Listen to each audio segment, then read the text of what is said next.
Okay, good morning. Welcome to the Thurston County Board of County Commissioners work session. It's Wednesday, December 11th, 2024, 9:06 a.m. My name is Ty Menser, Chair of the Board, Vice Chair Commissioner Wayne Fournier, Commissioner Gary Edwards, Commissioner Emily Klaus to my left, Commissioner Carolina Mejia present, County Manager Leonard Hernandez, and we have public virtual attendance available on the Thurston County YouTube channel. We have an ad in addition to the agenda of an executive session that will be taken up first. So the live stream will break here, but pick back up with what is now item number 2, which is the public hearing follow-up regarding the comp plan comp plan related items in Grand Mound.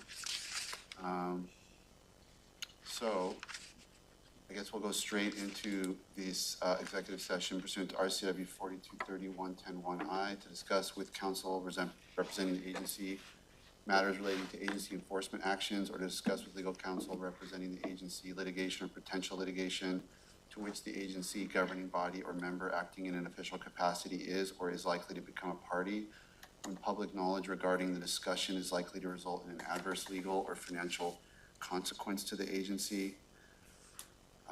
Litigation or potential litigation is the piece of this, and we're going to have a 30-minute estimation, which is 9:38. So we'll come out at 9:38 or make an extension if appropriate. County Manager. Chair, Commissioner Klaus had a question. Yeah, so I don't want to obstruct the process, so I do plan on recusing myself from this session. But I wanted to clarify with legal whether or not the discussion surrounding a resolution to censure me does that fall within the scope of this subsection of the RCW for potential litigation? I was hoping to get legal input on that.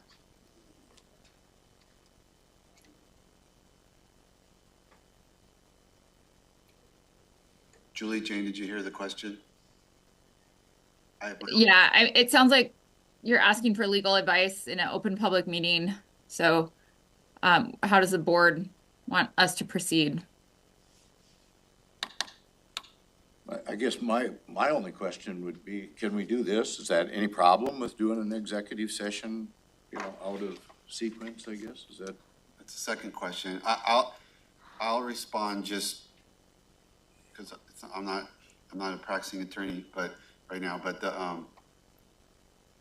what I understand we're going to discuss in executive session are elements of a proposed resolution as to whether or not they create as it applies to the litigation. It's not about the fact of it or the purposes from any political standpoint. It's directly related to wording and whether or not the wording is appropriate to or relevant to litigation, potential litigation that the county is currently facing. So I thought it was appropriate on that basis. If we need to go into a separate executive session for our attorneys to give us kind of the official analysis that they would like to give on that topic, or whether they can say that they feel this is appropriate and we just move forward. I guess I'd like to say that you're on mute, Jane. Sorry, she's trying to speak. Commissioner Klaus is questioning this, but I believe that we're responding to litigation. That's what we're concerned about. And that litigation was brought about because of Commissioner Klaus. And she's decided to recuse herself, and that's fine. So I think we're 100% okay to discuss anything that we feel under this RCW that we feel might add to or jeopardize our position in this litigation brought on due to Commissioner Klaus's actions. Commissioner Menser surmised my understanding of what we're doing here. Jane, did you have anything you wanted to say? Yes, so I was going to say that the provision in the Open Public Meetings Act is to discuss with legal counsel agency matters if you reasonably believe there is, well, if there's pending litigation, of course, but if you reasonably believe there is litigation risk regarding the matter, if it doesn't relate to pending litigation. The specific thing today, I don't believe relates to the lawsuit that has been filed against the county, but if the board, as a board, reasonably believes there is risk, legal risk of litigation regarding the matter you will be discussing, then you are authorized to go into executive session. Sounds like it's covered. I'm satisfied with that. Okay, so I think the board is satisfied to go into executive session, and that's what we're gonna do right now. Okay. I'd like to understand exactly what that risk, is assumed to be, because I just don't want this to be a violation of the Open Public Meetings Act. I know that there has been question around a number of the executive sessions that have been held, regarding this matter. And so I just want to make sure that we're conducting these sessions lawfully. There's been no question about any of the executive sessions that have been held, as far as I have heard. Well, Just because we say it doesn't mean it's true. okay, I'm not understanding what you mean by that, because we have had legal advice in previous executive sessions that we may be borderline conducting meetings that are in violation of the Open Public Meetings Act. There was nothing like that. There were discussions that were held in executive session where clarifications were made because there might have been misunderstandings about why some of the executive sessions were wanting to be held. And the commission has been very careful about protecting individuals' privacy rights and ensuring that we're holding executive sessions properly, and those types of things are discussed in executive session. Okay, well, I mean, I would argue that privacy has not been protected since there have been unredacted reports sent to reporters, prior to them being released publicly. So I don't agree with that, but. Well, anyway, I mean, I did sit out of an executive session based on question about the propriety of the executive session. So that has happened, but that was many, many sessions ago, and I don't think that's an issue for me at this juncture. I feel comfortable myself what the basis is for being in the executive session related to this motion, because we have been discussing wording and how it connects to potential litigation. So, and that's really the scope of what we intend to do today, is my understanding. So Jane, I'll look to you. What's our decision tree here as to how to proceed? As I said, if the board I guess I would agree with you, Commissioner, that at least portions of the discussion or the concerns that I understood you were raising today had to do with legal advice regarding potential liability relating to the pending lawsuit. So if the majority of the board does believe there is legal risk regarding that related to potential liability or potential for litigation, then you certainly are authorized to go into executive session. Okay, thank you, Jane, I appreciate that. Thanks. Future class, appreciate that. Let's go on then, stop our live stream, and we'll wait for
It's 9:55 a.m. We're back. We have been out of executive session for a few minutes, waiting just to reassemble here to get set up for the next agenda item, which is item 2, which is a public hearing follow-up session regarding the Grand Mountain West UGA expansion, land use and rezone amendment proposals. It was confusing. I guess we had a public hearing, but with some comment, but then we had a whole bunch more public comment at a recent board meeting. And given that the decision point is teed up for next week, there was a desire from a couple of members of the commission to reconvene these issues to just kind of make sure everybody had a chance to discuss or ask questions, et cetera. So Andrew, I don't know if you were planning to present something or? Yeah, we'll kick it off. So first, Joshua Cummings, Assistant County Manager. Wanted to say Ashley Arai, the CPED Director, is on a well-deserved vacation, that has sent her very capable staff member, Andrew Bond, to have a review of this item. And just to kind of set the stage, this is leading into, hold on 1 second. Commissioner Klaus, did you need something? Just grabbing the agenda. This is setting the stage, as the Commissioner Minzer said, for the approval of the comprehensive plan next week, and understanding that we need to know all of the pieces that the Board of County Commissioners want in that package. This is that conversation to ensure that we have what the commissioners are asking for. And, you know, one of the things that I think is important to recall, it's hard to remember the past sometimes, but being able to have cleared the decks in the past of so many initiatives has put us back on track with the comprehensive plan discussion. The staff and CPED has done, I think, really an amazing job of facilitating a process, but the policy decision remains with the Board of County Commissioners. And so that's what we're here to talk about today, is the items in the Grand Mountain West UGA expansion that you'd like to have included in the comprehensive plan. So we're looking for a level of guidance by the end of this meeting if possible. Andrew, go ahead and kick it off. Good morning, everyone. My name is Andrew Bond with Community Planning and Economic Development. Today's item is on the Grand Mountain West project, which includes the Wilmosky Land Use and Rezone Amendment, which is from rural residential 1 to 5 to residential 4 to 16, and the Black Lake Quarry, or BLQ, Land Use and Rezone Amendment, which is from RRR 1 to 5 or to light industrial. And so what we are looking for today is direction from the board on which items we wish to bring forward to next week's adoption of the 2024 Comprehensive Plan Amendment Package. And to kind of address any sort of possible variations the board may have in their direction to us, we did put together 3 resolutions that give the board flexibility to move in whatever direction they see fit. And so the first resolution will encompass all 3 items. That will be the long-term agricultural update, the Wilmosky project, and the BLQ. The second will be the LTA project and the BLQ project. What BLQ you want to? Black Lake Quarry. And then finally, just the long-term ag project.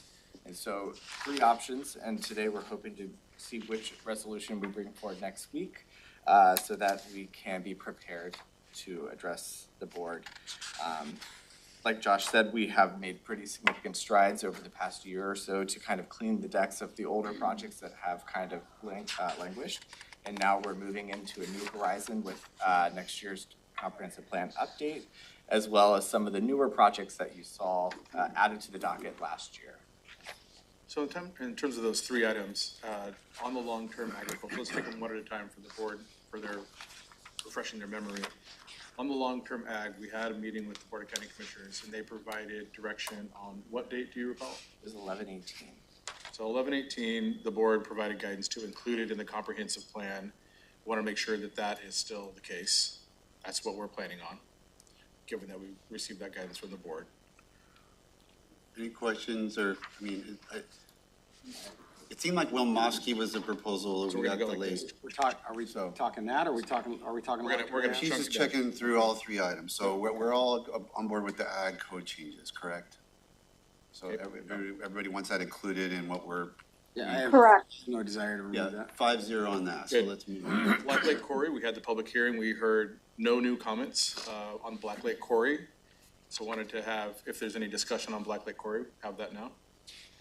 I have nothing. There was literally surprisingly 0 comment with Yeah, so so we're good on I that. do want to just say that, like, you know, a map, this type of map is important, but for me, it's more illustrative when I've got like an actual satellite image of it with the parcels as well.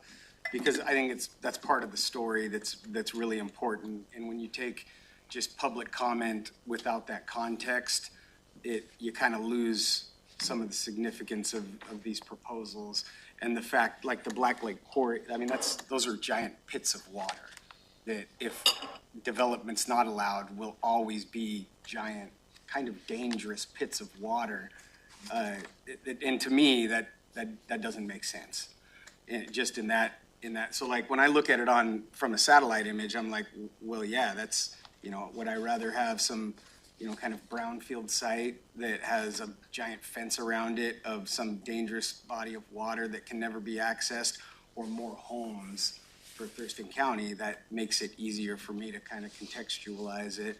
And then, kind of the other one, it's a little different, but when, I hear comments about like kind of being incongruent with some of the adjacent development, but and it's hard for me to conceptualize that on a sterile map, but when I look at it from space, I see that it's property that's adjacent to very dense neighborhoods already, and that contextualizes a little better for me. So like maybe in the final presentation, we could kind of capture that spirit.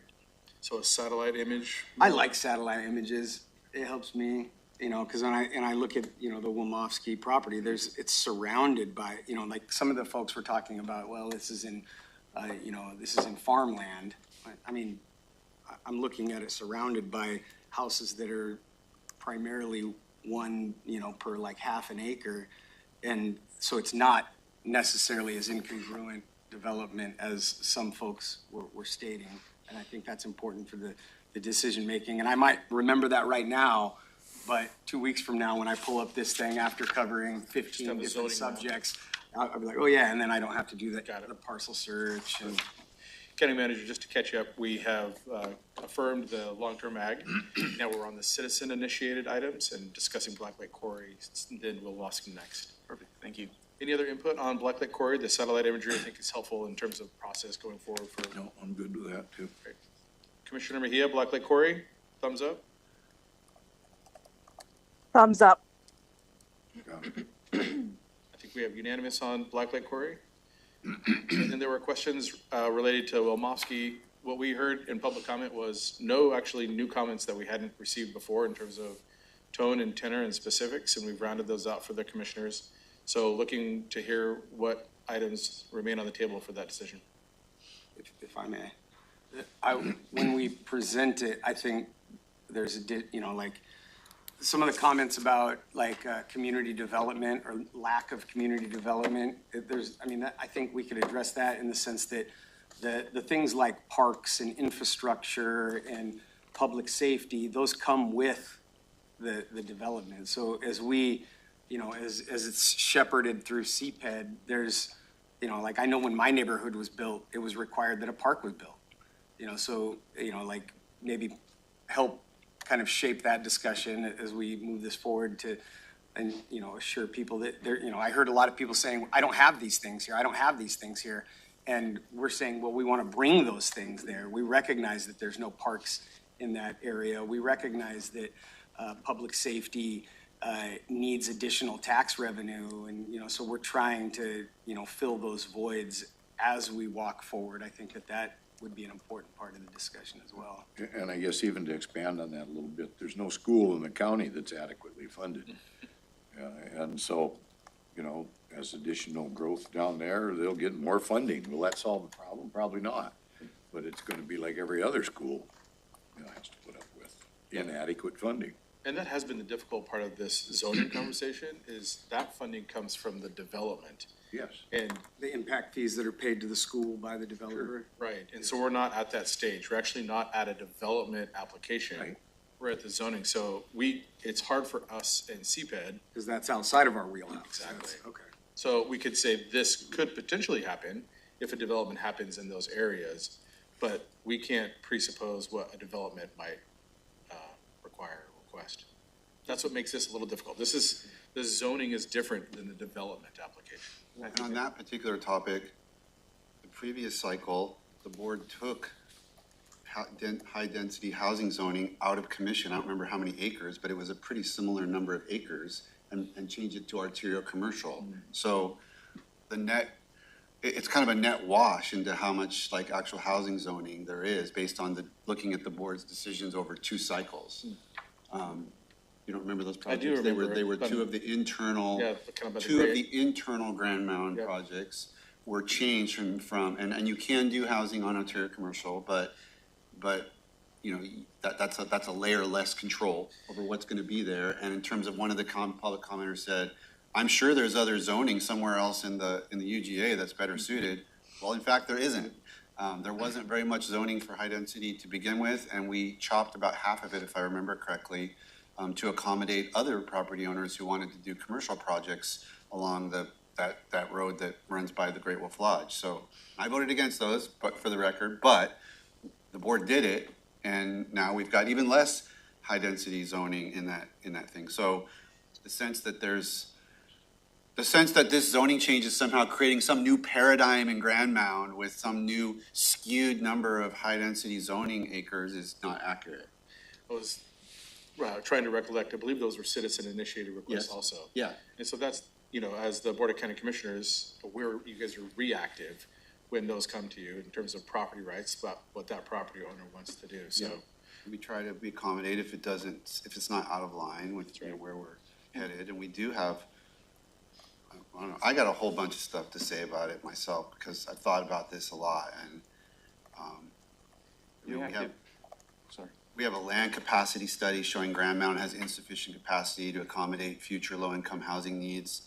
We have, an investment by the board in some long-term planning for development. We only have one area in this entire county that the county controls planning for economic development and growth that doesn't put us headbutting with the Growth Management Act, and that is the infrastructure on sewer and water that we've invested in Grand Mound. So I've made a priority to try to and I think my seatmates we've been in 100% agreement to look at that area as economic development. So, I mean, when folks come in and go, it's always been rural here, you know, we want to keep it rural, property taxes are going to go up, we can't afford them. Like, I mean, I understand those arguments, but that's inconsistent with this board's vision for Grand Mound. That's not where we're going. We're investing in studies about how to do more placemaking and more economic development projects at a higher scale. So if they're looking for a rural life, they maybe need to look elsewhere. That's not the vision for the urban growth area boundary of Grand Mound.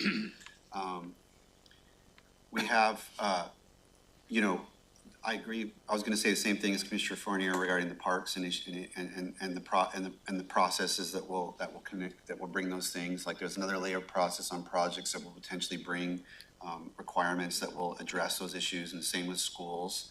I did drive, just so the public understands, they wanted me to examine the property. I'd been near the property many times, but just to dot the i's and cross the t's, I drove around it, tip to tail last week. To me, it looks like a good spot for this kind of housing. You're literally you're walking distance to the commercial core of Grand Mound. I don't know how you'd better situate a project. It is adjacent on the east side to higher density housing. It's very tight. Where'd you get that map? That's the one I wanted. This is the one that Steve had provided on. You already got what I was asking for. Yeah. I'm sorry. Yes, you did. And somebody else mentioned that there was no support for this, and they specifically mentioned the tribe, and that's inaccurate. The Shalis tribe supported this project. They're a participant in the UGM subcommittee, and they gave direct input supporting this, saying that based on the commercial projects they have and the jobs that they're trying to create, there is a lack of workforce housing, and this was something that they could support. And so anyway, I just wanted to correct the record on that.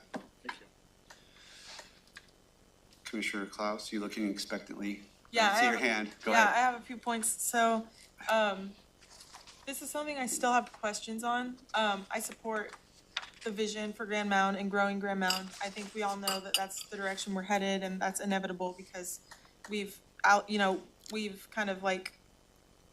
set the stage for that. Grand Mound's going to grow regardless. This land is not currently in the UGA, so I have a lot of questions about what it looks like to expand the UGA, what the legalities are of expanding the UGA. I have a few questions. I know that this has gone through there's been a lot of process behind this, and there have been questions that may or may not have been answered, so I have a couple points that they may have been resolved, but I just want to kind of touch base on. So for example, in July or August 2024, so earlier this year, the State Department of Transportation and Department of Commerce had concerns about transportation and if the transportation impacts can be adequately addressed. Has that been resolved? Do we have an answer to that? Have they changed their perspective on that since August? Do we know? There were no appeals filed when we issued the SEPA determination. And so with that SEPA determination, it was a mitigated determination of significance with conditions associated with the property. And we didn't receive any additional comments. So sorry. Is that the letter? I'm glad you brought that. It was actually on my list and I missed it. The DOC letter. And that's what you're referring to, right? And they sent us like a 3-page letter or something with concerns. And I wanted to hear, and I think that's what Commissioner Klaus is asking too, kind of like, I've never seen a letter like that. I was told by, I think, Ashley that it was unusual to get that letter at that juncture in the process. Like, how would you advise us to look at that letter? I mean, what does it mean? Is it just their opinion? Does it have legal significance that we don't address the concerns that they put in there? So let me try and then you clean it up. So essentially it was a caution flag, a yellow flag from those two different agencies. It said, we asked, what are some of the things that you could see as a potential problem here? They gave us that information to the Board of County Commissioners. It was also then provided to the applicants. The applicants used that as an opportunity to address those concerns. And the next step was, if they still had those concerns, that they would have filed an appeal during the SEPA process. So to Andrew's point, since they didn't file an appeal, our perspective is that they no longer had those original concerns. So those concerns were addressed. That's our perspective. Because If they weren't addressed, go ahead. if the concerns weren't addressed, I think I'm finishing your sentence. That's okay. If the current concerns weren't addressed or continue to rise to that certain level, they would have proceeded with the appeal process.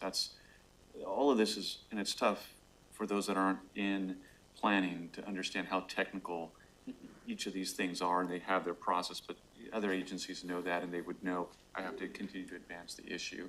The fact that it wasn't, I think it's safe for staff to assume we cleared those hurdles and we're moving forward.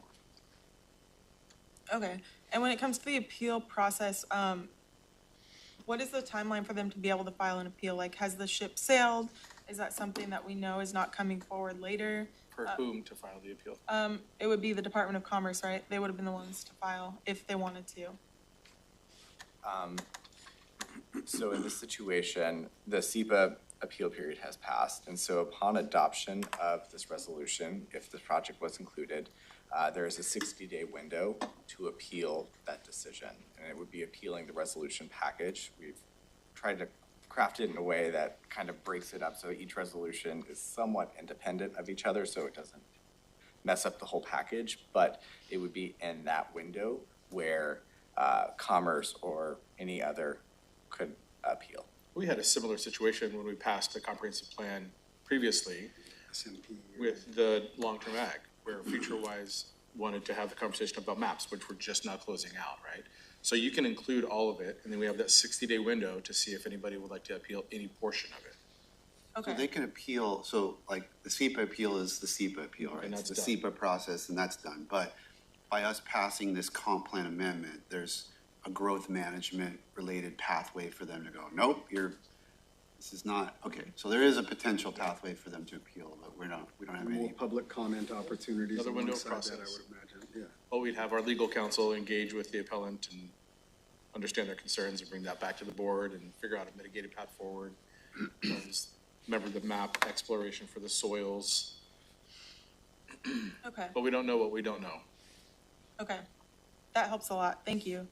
Okay, so there's a couple other questions I have related to, I believe there's so many RCWs that are related to the Growth Management Act, but I believe this one is RCW 24.10, related to critical aquifer recharge areas.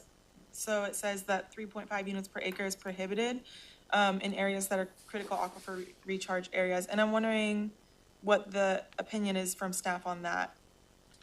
I think I don't think we want to answer a question like that on the fly, but we could definitely, if you needed more information, research that. Okay, it seems like a critical point because that's such an important resource for the residents that live down there. I'm not sure, I'm not sure why staff wouldn't have an opinion on it before we come to the point of passing a resolution. Help us understand the question better, please. Well, so the aquifer is, I'm a bit unfamiliar with this piece of it, so I'm kind of trying to, on the fly, articulate my question better, but because it's a critical recharge area it's a critical aquifer recharge area in Grand Mound. I'm not sure how far away from this property that is, but I'm wondering if a development in this area that's such high density would potentially threaten the aquifer recharge area. The general answer, you can clean it up again if I get it wrong, is so at this zoning stage, not a development application, a development application would have to meet all of the requirements of ACARA, their critical area recharge, critical aquifer recharge area, sorry. And we have all those maps, so at the development application stage, they would definitely have to meet the standards that would not allow for damaging that CARA. Okay, Yeah, it goes back to the subtle difference that this is for zoning, for a concept that allows projects. When an actual project is ready to move forward, that's gonna go through its own process and will have all its checks and balances. okay. I did talk to one of the property owners last night, Brian Molmovsky, and we were talking about density, and because it's 1 to 16 per acre, that we've heard in public comment, like people are afraid of such high density because it's somewhere around a maximum of like 460 units. It sounded like when I talked to Brian last night, the opinion was that it couldn't accommodate 460 something units. So it's not likely to actually be that high of density. So I'm wondering, why would the zoning be 1 to 16 if that's not feasible in the area? And are there alternative zoning, if there are alternative zoning types that could better fit the area? Does that make sense? It does make sense, and that's, you're hitting right on the check and balance. So zoning is like the big field of play, and then when you do your development application, all those things like CARAs and all the other pieces, that could whittle down that potential 416 for the zoning area. But again, we're not at that stage, so it's hard to say. Okay. Yeah, it's We're like, saying we want at least 4 units per acre. Because that's the range, 4 to Okay. 16. What other, That's the decision we're making. That would be the decision we're making. We're not going to go less than that. okay. What other zoning types are there that, I'm not familiar with how many, I guess it's like, is there a way to zone this differently? Like, how many zoning types do we have? So let me answer that question Residential. a little differently. If you'll recall, this is a citizen-initiated application. So we're not trying to tell them what to do with their land. This is what they've asked to do with their land. Right, yeah, and I understand that.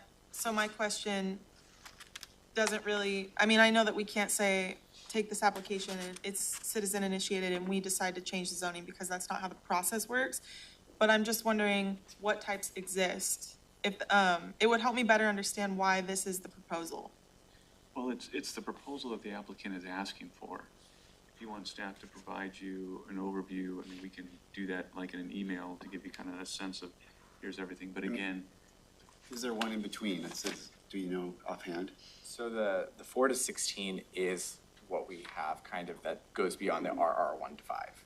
This is our higher density residential district that is only specific to Grand Because I know in Mound. Lacey UGA, there was like multiple, and we actually did kind of talk about, well, should it be that or should it be Did you that? hear that last part that But you yeah, said? but Grand Mountain, no.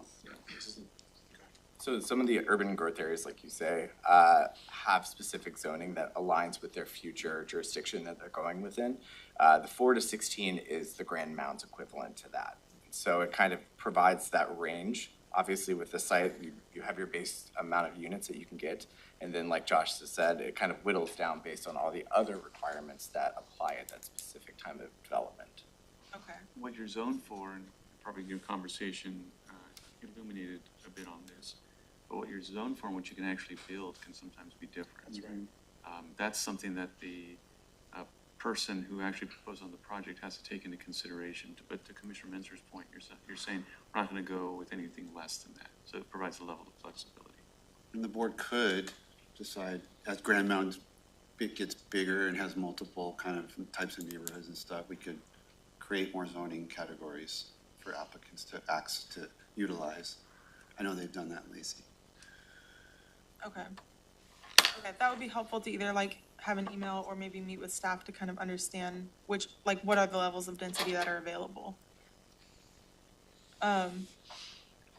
So then I guess one of my last points is, I've heard, concerns about, for example, Commissioner Mentzer, talking about reactive zoning changes in the past that have kind of taken away the available land for residential areas in Grand Mound, which doesn't accommodate the vision for Grand Mound and its growth necessarily. So if we're being reactive to property owner requests, and we want to accommodate when we can, but I guess my concern is we're talking about the lack of resources in the area, no parks, no grocery stores, public safety needs, and then I'm hearing, well, if we put more housing in that area, we're gonna increase our revenue because of property tax. But is that the argument kind of that I'm hearing? So so again, this is zoning, but a potential future development, along with the taxes it'll pay, will also have to pay impact fees. Right, So impact which are fees, one time, that's, right, so that's, schools, parks. exactly, and that's helpful, the impact fees are helpful, but like, for example, I'm taking new elected officials training this week with WASAC. And we talked a little bit about property tax yesterday and impact fees and how they're one-time fees and they're helpful, but they don't help for ongoing maintenance necessarily. And with the property tax cap being at 1%, we're always gonna be behind with that cap. We're never gonna catch up with a 1% property tax. So I don't see exactly, and maybe someone can help me understand how the revenue brought in by this change and this development would help us sustain the resources that are needed in that area when impact fees are one-time fees. And it just doesn't seem like it's going to be enough to sustain what resources are needed in that area when they're already lacking. Because There's a balance of like service requirements versus additional revenue. And so like, the fire department, is that new neighborhood that is, has specific new building codes and things like that going to create a whole bunch of more work for the fire department over what it brings in revenue? Probably not. The sheriff would weigh in on additional, crime, criminal activity or law enforcement resources that would be needed to cover that area. Would it create an additional burden that goes beyond the additional resources that we're already putting in and investing in that area? I mean, I'm guessing probably not, so those are the things that come in, there's a balancing act that goes on, and, that's why we have these discussions, and, the school district has the opportunity to, talk about, their needs, and they talk to us mostly about, different tax revenue that we are involved with them on, but, that's kind of the way I understand it works. yeah, so to Commissioner Mentzer's point, this is an economic development kind of setup and approach. And it's to what he said about even prior to you and I being on the board, future boards have taken an approach to develop that Grand Mound area because it's a UGA in an unincorporated area. And so in order to develop that, it's like a recipe that you're putting together. You do need businesses, but you also need housing for folks to live there, to work in those businesses. And so from an economic development standpoint and from a community building standpoint, you can't just do all industrial. You can't just do all housing. And some communities across the nation have made those mistakes. They go to one extreme or to the other. The component is, as these developments come online, some of them are going to generate property tax, all of them generate property tax, some of them are actually going to generate sales tax, which is, if you've heard, I'll quote our Commissioner Gary Edwards, who's talked a lot about that creates an additional revenue stream into the county as well. And to Commissioner Fournier's point, it's kind of like the chicken or the egg. You don't have services because you can't afford services, but you don't want to put development there because you don't have services. Well, the development actually starts to pave the way for some of those services as they come about.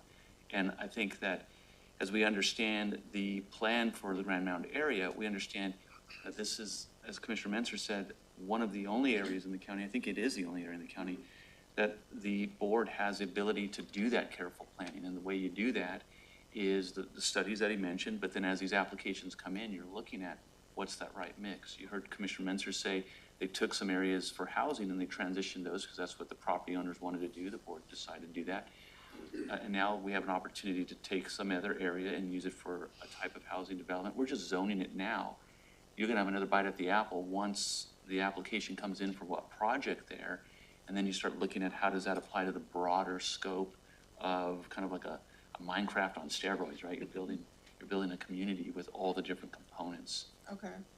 Can I answer that real quick? Yeah. Commissioner? Just, I mean, I understand what you're saying, but like that problem that you've outlined is true everywhere in the county. Like, we don't have the revenues to keep up with all the different needs. But when a community, so even if it doesn't fit like this magic recipe, like, oh, all the revenue streams are gonna come together and we're gonna then have all the parks we need for Grand Mountain. But I mean, even if that doesn't happen, as an area, like, we prioritize limited resources as commissioners, and, you know, I'm not gonna put we can barely, think about new parks, let's say. Well, I'm not gonna think about putting a park in a completely rural area. I'm gonna look at where are the needs, where are the communities growing and developing, and where is now the density for people to be able to walk and kids to need to convene at a playground and all that stuff we heard from the community. Like, as that community grows and develops, that's where, even if we don't have enough resources, that's where we as commissioners would prioritize. Hey, we've got a growing need there. We need to do something in Grand Mountain. Yeah. So I mean, even in light of that really tough financial structural problem, it's still, over time, it still fits in my view that you grow a community and you need that kind of critical mass to get them up the priority chain for the limited resources that we do have to provide, the amenities that the community wants. We look at it holistically, and we're talking on one hand about preserving ag long-term, and we're talking about setting up conservation areas for frogs and gophers and things like that. And as that occurs, that just kind of grows the need for housing in certain places, and there is an absolute need for housing. So then we're faced with the decision is the highest best use for this land that is an old rock quarry and going to be giant pits of water in perpetuity. Is it better for us and better for the county as a whole for us to allow this to be turned into the needed housing? Well, that's Black Lake Quarry, right? That you're referring to? That's what I'm talking about. Yeah, that one I agree with. Yeah. But I'm talking about the other one. Yeah. So Black Lake Quarry is requested to be light industrial. And so light industrial would essentially be the jobs. So people would be working at light industrial, and Wilmofsky could potentially be the housing. So that's talking about the recipe. And then that's where then you want amenities And- to eat and to shop, and so that's how you start building community. And look, and I do understand that like UGA expansions are narrowly circumscribed in the law, and they're not Yeah. something you just do because somebody wants to do it. There's all these criteria we have to follow. But I mean, if you look at this, it's like this overlaps those ponds, and it's just pulling out what's already there. And I mean, and the UGA is like, when I was talking about, Yeah. we were talking about the island concept. Yeah. It's not technically an island, but I mean, what we're talking about is already, the UGA goes out all the way over here and all the way over here. It is a little, and it's, Right. it's a little broader than the width of the property, but it essentially is a very logical addition to what's already the designed UGA boundaries. It's not, I think the UGM subcommittee could see that as well on the maps. And it's like, yeah, that's not a stretch based on what we're dealing with. And it's super flat and open. I mean, if you look at the actual land itself, it's like, You're not mowing down a forest of trees, you're not, I mean, it's, This is where by the UGA, this is where the state has said this place can grow. And so the county is responding to the, Just take a look at the freeway. It goes right through there. Yeah, It's a big intersection of, yeah. so. And I'm hearing, the points you're making, and I agree with most of them. We need to grow Grand Mound. I think we're all in agreement we are obviously, we've reached a consensus on that. And I understand all the concepts that are being explained about putting industrial here and housing here, and I'm just wondering, I have concerns about the timeline of that and whether the tax structure in Grand Mound can support a housing development of this density. I talked to Brian last night, as I said, and he was gonna send me, some of his points on how he believes this fits the criteria for a UGA expansion. I haven't received that yet, so I'm hoping to do that, and I also know, Todd is here as well, so I'll be touching base with him. I want to hear the perspective of the property owners who initiated this request, because when I look at the RCWs related to UGA expansion, they do seem really narrow, as Commissioner Mintzer stated, and that kind of raises some red flags for me. I just want to make sure we do this right. Sure. I don't disagree with the fact that we need housing. I know that we need housing. I just want to make sure we do it right, so that we're avoiding, sprawl in an area where this is not currently the UGA. So me and Commissioner Mintzer have talked a little bit about this, and I do have some concerns. I'm not fully against it. I just want to make sure we're doing it the right way. now, just one last thing to that, is that just the UGM subcommittee is designed to be that kind of forum where the technicality of the Growth Management Act and those criteria are vetted, and then they recommended it up. So that process did occur, just in case you want. Was that like unanimous? I don't recall. I think it was. I'm the county's rep. I know there was this more recent thing with the countywide planning probably was not, but I think that's the only time we've had a split vote. I think it was, but And that was a different discussion. Yeah, totally There was a different. dissenting opinion. but to flip it, Commissioner Mintzer, if there were major concerns, you as the rep would have brought that forward, correct?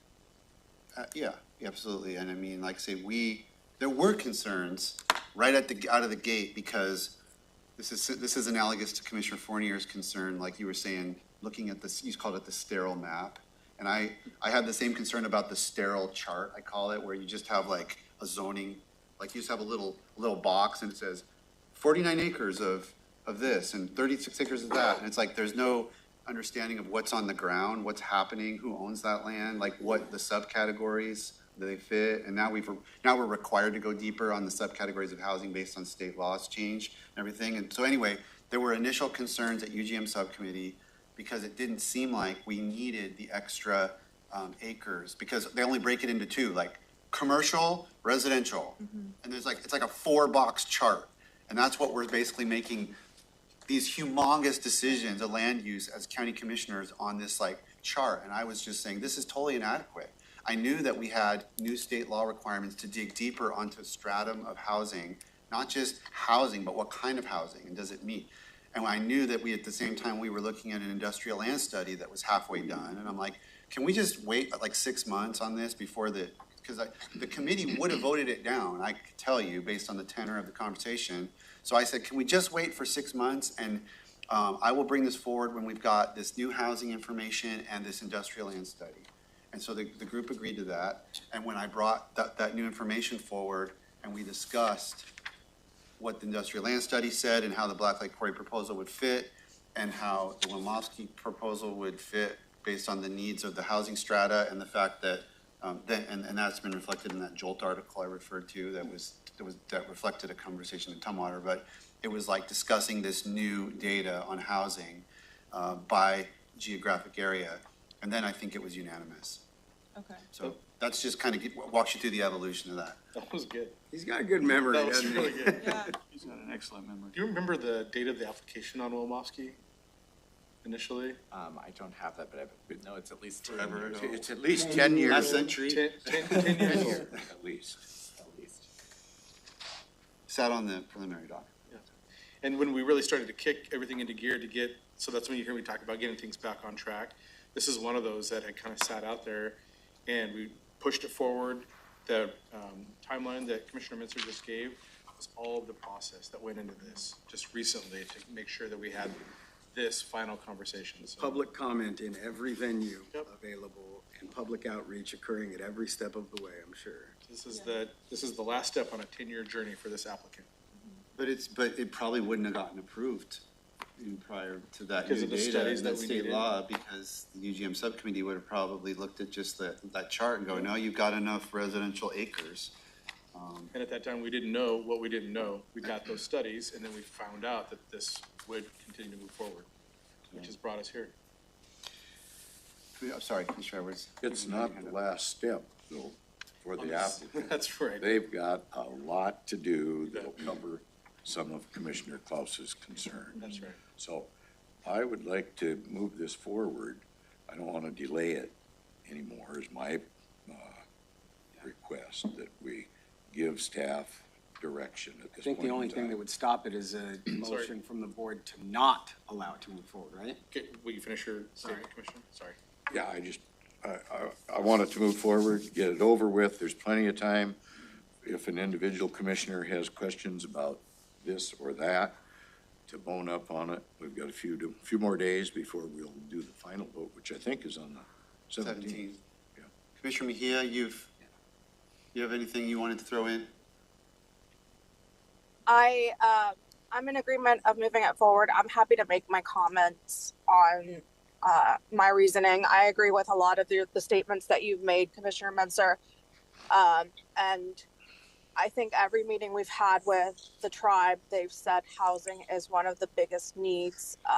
And I mean, I'm just, one of the things, I've debated with has been, we cannot say we need housing and then deny projects where housing's and a possibility. And I think for the rezoning request, I'm in agreement of moving it forward.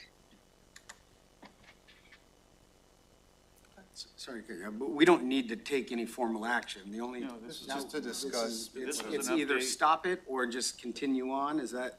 It would be nice to have guidance, affirmative guidance, to include this in the comprehensive Yeah, plan for I next mean, week. we've already done the 2. Yep. Here's number 3. Yeah, That's, but that's not the question, Josh, I'm sorry. My thought is you already have that, Yes. unless spoken otherwise. The question is, do we, and it's on track, this was a briefing at a commissioner's request because of the comments, so we're not here seeking direction. I understand what staff's saying, like, if you sure hate it, we want to know. Yeah. So, but this is on track and will come on the 17th, I understand, correct? Sometimes we're a little too informal and like to stop the train from moving that would be a big formal action. And so I don't know, maybe we can talk about it at our retreat, but I think the That's okay. Ds are a little, like, yeah, to me, it can be a little wishy-washy, and I would love to have a discussion at a future time about maybe making sure we're a little more formal in how we give direction, because maybe that's part of the issue, is it's not always clear. And I wouldn't, I don't want a situation where something that has been worked on for 10 years, without some type of formal action to, change the county's direction. Well, they're ready with the resolution. I mean, Commissioner Klaus, theoretically, a commissioner could make a motion at the meeting to remove the Wimowski property, and if it got a majority vote, then you just switch the resolutions and we would vote on the smaller package. So it's teed up Yeah, for that formal. makes sense, but sometimes we're like, oh, I want this removed from that part of the agenda, move to the other agenda, and we're like, okay. Those are just that's kind of unilateral decisions that are made without, I believe, a truly, I'm hearing what you're saying. True and I'll process. put that into the hopper Thank for you. our conversation when we are able to sit down as a body to talk about 2025 and protocols. Okay. So we've concluded with this piece. So That's on here's what staff wants to do, is we always want to do a good job. And so just switching something at the last minute, going fast at the last minute, does not always equate to everything being tight. And so that's why we're always looking to eliminate as much ambiguity as possible. And if the purview of the board is to flip the conversation of status quo into it moves forward unless otherwise hearing, we're good with that. So if that's. I mean, I'd hear a clear consensus, or I hear clear majority opinion to move at least those three projects. Great. And I'm with Josh. I would say fast work is bad work. So because it's so technical, we're on track to bring all three, and this is a good touch base to see, but I'm with the chair that it looks like there's agreement, and so we're gonna full steam ahead.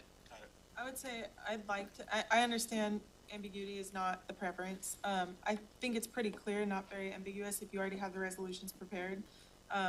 I'd like to have a resolution with all three and a resolution with the two that we've unanimously decided on, prepared for the 17th. That way I have time this week to talk with staff, to talk with the property owners, to get some of these questions answered. And also I appreciate the conversation about the process moving forward, and how this is just the zoning decision now, and later when the development comes, there will be more discussion. My understanding, because I've heard mixed answers on what the future process looks like. I've heard, okay, you do the zoning and then the development part is out of our hands. Once we do the zoning, the rest is up to the property owner who is able to do whatever project they want that fits within that zoning. But now I'm hearing we do have conversations when the development plan comes forward, and I thought that we weren't a part of that process, but are we? Like, what is our role in that? The development code is what speaks to what the commissioner's intent for that area.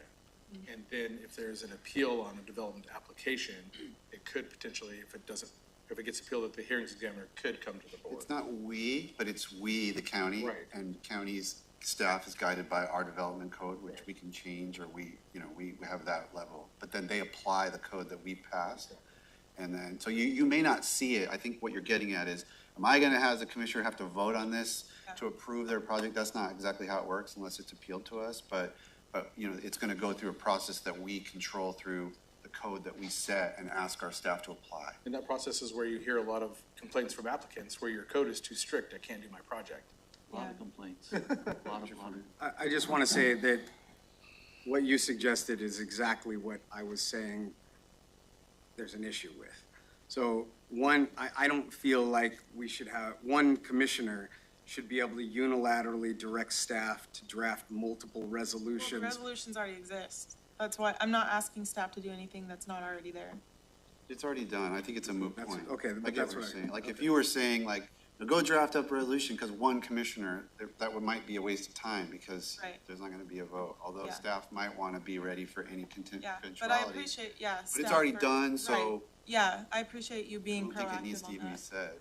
Yeah. Because they're ready for that. It's the process I for it. think both points are heard and Yeah. taken. Yep. I think we can facilitate conversation to Commissioner Fournier's good point about process and looking at that now that we've had a year as a five-member board, new county manager, all those key components, new commissioner coming on board.